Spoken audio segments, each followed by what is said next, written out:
ఈ రోజుల్లో ఫ్యాన్ అన్నవాడు ఎలా ఉంటే బాగుంటుందన్నది మీ అభిప్రాయం?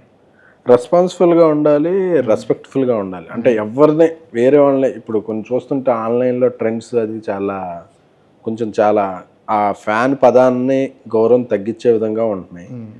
పైగా వాళ్ళు ఫేస్లెస్ పర్సన్స్ కాబట్టి వాళ్ళు నిజంగా ఫ్యాన్స్ ఏనా లేకపోతే వాళ్ళకి వెనకాల ఏదో మోటో ఉండి ఎవరన్నా అలా చేస్తున్నారా నడిపిస్తున్నారా అనేది కూడా ఉంటుంది. అలాంటి ట్రెండ్స్కి దూరంగా రెస్పెక్ట్ఫుల్గా ఉంటే అది వాళ్ళకే అందం, ఆ హీరోలకి గౌరవం. అవును. అదే మొన్న ఫంక్షన్లో చిరంజీవి గారు ఆ ఫ్యాన్స్ ఎదిగితే నాకు ఎంత ఆనందం అన్నది ఆయన కళ్ళల్లో, ఆయన మాటల్లో కనిపించింది. ఎందుకంటే ఆ స్టేజ్ మీద ఉన్న వాళ్ళందరూ ఆయన ఫ్యాన్సే. ఇప్పుడు మీరు చిరంజీవి గారికి పెద్ద ఫ్యాన్, ఆయన చూసే వచ్చారు. సాయి రాజేష్ పెద్ద ఫ్యాను, కిరణ్ కూడా ఆయన బాగా అభిమానిస్తారు. సో మీ అందరూ ఒక ఫ్యాన్స్ మీట్లా అనిపించింది అది ఆ స్టేజ్ మీద. అలాంటి గర్వం కావాలంటున్నా. మీరు అనేది కూడా అదే కదా.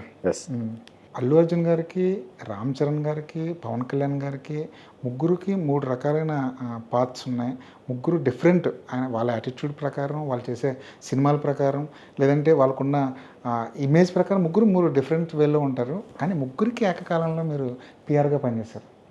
సో ఇది చాలా రేరెస్ట్ ఆపర్చునిటీ ఒక పిఆర్గా. సో ముగ్గురితో ఎలా అనిపించేది? ఆ రోజుల్లో ఎలా హ్యాండిల్ చేసేవాళ్ళు? ఈ ముగ్గురిని ఎలా హ్యాండిల్ చేసేవాళ్ళు? వాళ్ళతో మీ వర్కింగ్ ఎక్స్పీరియన్స్ కానివ్వండి, వాళ్ళు పిఆర్కి ఇచ్చే ప్రాధాన్యం కానీ ఎలా ఉండేది? కళ్యాణ్ గారితో సినిమాలకు ఎక్కువ పనిచేశాను పర్సనల్గా కూడా. చరణ్ గారితో బన్నీ గారితో పర్సనల్ పిఆర్గా కొన్ని సంవత్సరాలు పనిచేయడం జరిగింది. చరణ్ గారు పెట్టుకున్న ఫస్ట్ పిఆర్ అంటే సినిమాల తర్వాత అంటే మగధీర టైం నుంచి ఫస్ట్ పిఆర్ నేనే. మీరే? సో అఫీషియల్గా పిఆర్ మీరు?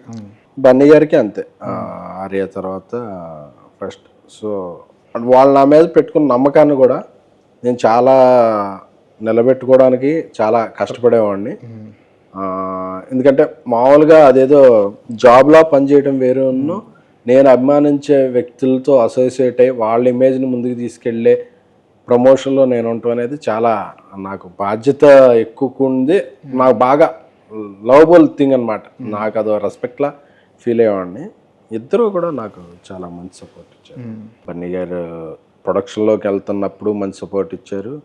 చరణ్ గారికి కూడా నేను గోవిందుడు అందరూ వాడే అనుకుంటా అప్పటి వరకు పనిచేసి నేను ప్రొడక్షన్లోకి ఉన్నప్పుడు ఆయన కూడా లేదు అంటే సన్నగా ఎవరన్నా వెళ్ళిపోతున్నప్పుడు వాళ్ళ టీం ఇదవుద్ది కదా, అలాంటిదేం లేకుండా నన్ను మంచిగా సపోర్ట్ చేసి చిరంజీవి గారు ఆ తర్వాత నేను చరణ్ గారికి బన్నీ గారికి అందరికీ అంతకాలం పిఆర్ చేశాను. నా ట్యాక్సీ వాళ్ళకి అప్రిసియేషన్ ఆయన పిలిచి చేసి ఒక అప్రిసియేషన్ ప్రీ రిలీజ్ ఫంక్షన్కి వచ్చి బేబీకి, మొన్న కిరణ్ గారి చెన్నై లవ్ స్టోరీ దీనికి కూడా ప్రీ రిలీజ్కి వచ్చి అంటే అన్ని రకాలుగా నాకు ఆ ఫ్యామిలీ నుంచి ఇచ్చిన సపోర్టు ఎంకరేజ్మెంట్ అనేది మాత్రం నేను మరవలేనిది.